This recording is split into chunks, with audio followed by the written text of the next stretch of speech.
এই যে একা একা চলাফেরা করছেন, জীবন নিয়ে শঙ্কায় ভুগেন না কখনো? যে আমার পরিবার সবাই তো, আমি আমার মাকে বলেছি যে দেখো, মানে আমরা যে লড়াই নেমেছি, আমার একটা মনে হয় কি কোনো রাজনীতিবিদের না বাসায় মৃত্যুটা হইতে পারে না, এটা কোনো ভালো মৃত্যু না। যিনি রাজনীতি করেন, যিনি লড়াই করেন, যিনি বিপ্লবী, যিনি সংগ্রামী, তার মৃত্যুটা হবে একটা সংগ্রামের মধ্য দিয়ে, একটা রাজপথে, একটা গ্লোরির মৃত্যু। আমি তো ভীষণ ভাবে প্রত্যাশা করি, আমি ছোটবেলা থেকে এই স্বপ্নটা দেখি, অনেক জায়গায় বলেছি যে একটা তুমুল মিছিল হচ্ছে অন্যায়ের বিরুদ্ধে, সেই মিছিলের সামনে আমি আছি, কোনো একটা বুলেট এসে আমার বুকটা হয়তো বিদ্ধ করে দিয়েছে, এবং সেই মিছিলে আমি হাসতে হাসতে আমি শহীদ হয়ে গেছি।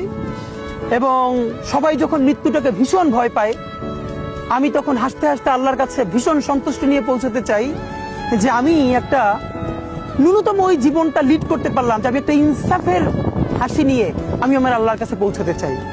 সুতরাং আগামী 50 বছর বাঁচলাম, কোনো ইম্প্যাক্ট তৈরি হলো না আমারে দিয়ে, দেশের জন্য, রাষ্ট্রের জন্য, উম্মার জন্য, জাতির জন্য।